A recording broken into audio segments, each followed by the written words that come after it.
So welcome back to Smile, which we started months ago because I'm not consistent and disciplined in any of the things that I'm doing, but that's what I'm working on.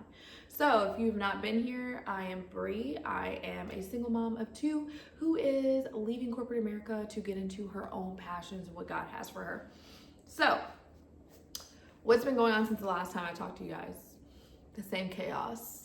Same chaos, different day, because when you are in your walk with Christ and you are no longer a child in Christ, but you're really growing, you're able to get to I feel like we're in middle school now where you still have to do things, you have to make the right decisions even when people aren't standing over you to tell you to do that.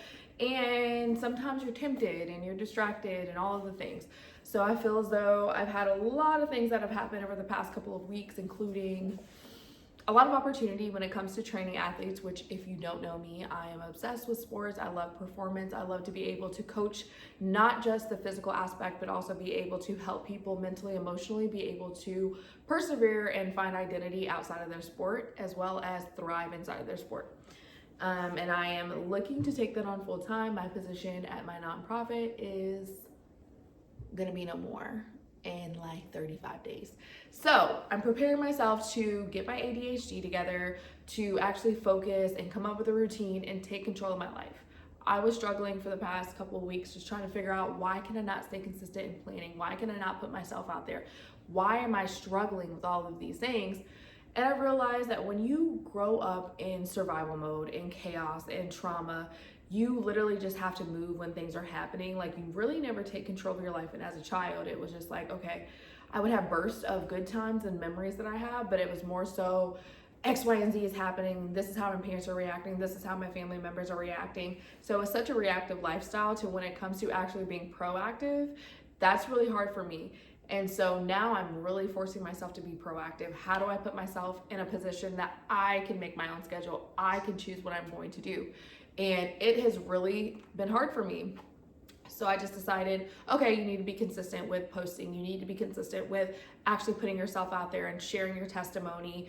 And also just be consistent with taking on your life, because no one is absolutely coming to save you. God has provided you with a dream. And if you stay anchored in what He has for you, you're going to reap the benefits of it. And for some reason, I even wrote it down the other day.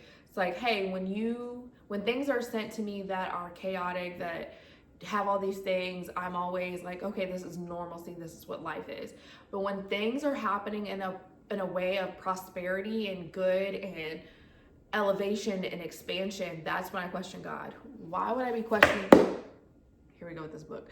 Why would I be questioning God when great things happen? And then why am I okay with the turmoil?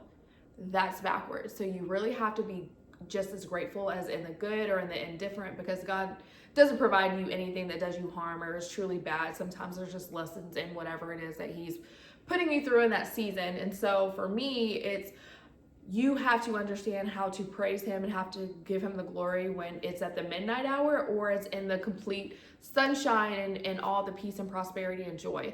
So your praise has to be just as loud.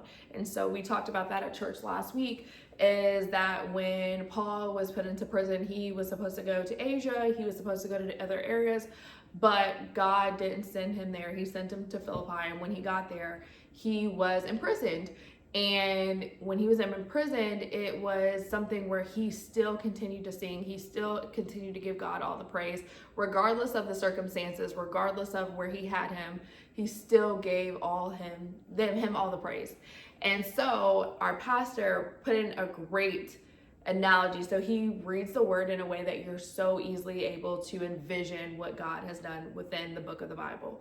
So he was just explaining it that when God had put Paul into this prison, and understanding that sometimes your prison is actually a pulpit for you to preach the gospel or for you to be an example of God's work. that is so true. So he continued to sing during the midnight hour because one day it had come to an end, but there at the midnight hour, it gave hope to what was to come in the early hours of the morning. So it's still dark, but you still have hope because it's a new day, right? So if you keep on singing, you keep on giving God the praise, eventually the light will come. Eventually the sunrise will happen. And so he was giving the praise at the midnight hour, and God began to rock. And when you know the story, you know that the world is below God's foot. So when God is rocking, he's rocking. It caused his foot to tap and to continuously move to where it created an earthquake that opened the prison and freed all of the people in the prison. But even when he was freed, Paul didn't flee. Paul didn't do any of those things. Paul still continued to be who he had him to be. So when the guard felt as though he had to take his own life, because if you were to set a prisoner free, that would mean that you were going to be put to death. And Paul made sure he stopped him to say that, don't worry, we're all here. No one is left.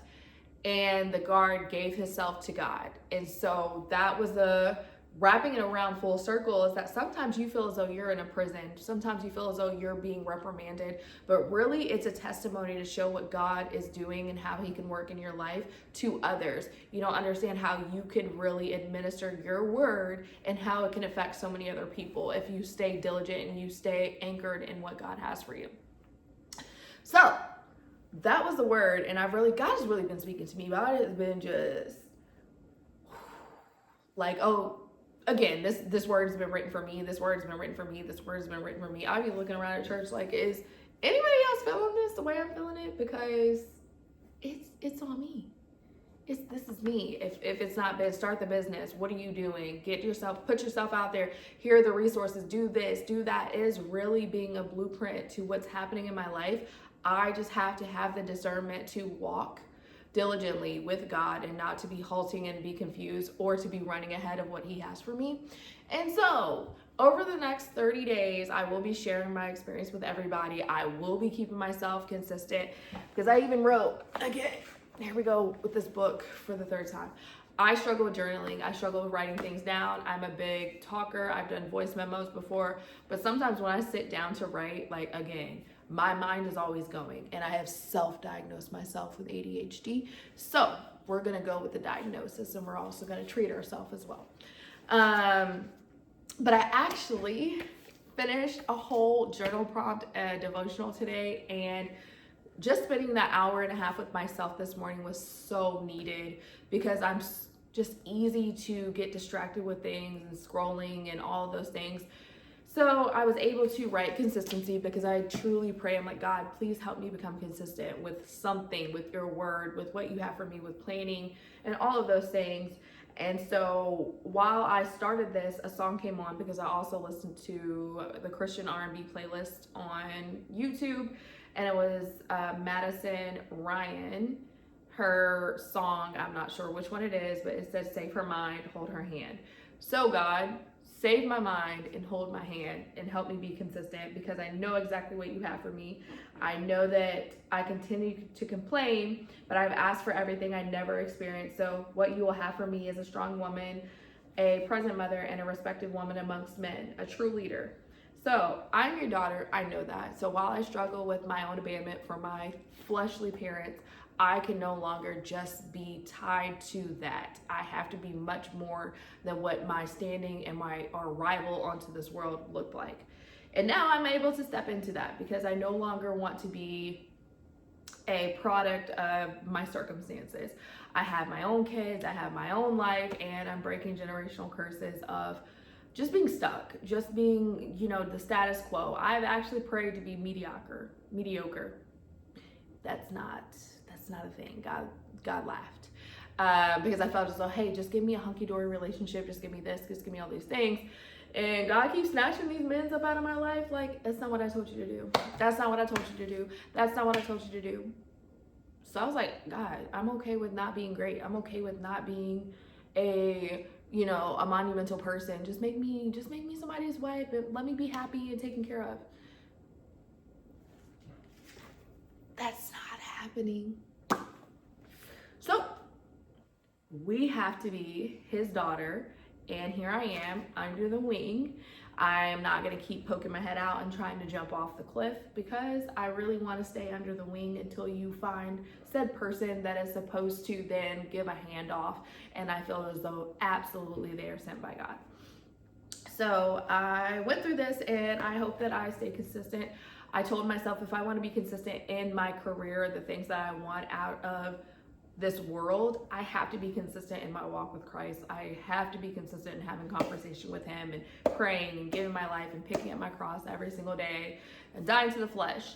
So again, if you stick with me, we're going to talk about the ins and outs, the woes. Today was definitely about my walk and where I'm at and getting back to being consistent, but I'm also going to share what it's like to be a mom. I'm also going to share what it's like wrapping up my career at my current place, and what it's like being a coach, and all of those things, and preseason, and really just being a mom. Okay, so one thing I will say is, yes, we will talk about a lot of alignment here, but I am also going to talk about what it's like to be a millennial with having faith, and not talking about denomination, not talking about being a church girl, but being a woman of God who is going through her walk with Christ. Okay, there are times where I cuss, there's times where I'm frustrated, there's times where I feel confused, there's times where my faith is not unwavering, and that's okay, because no one's perfect.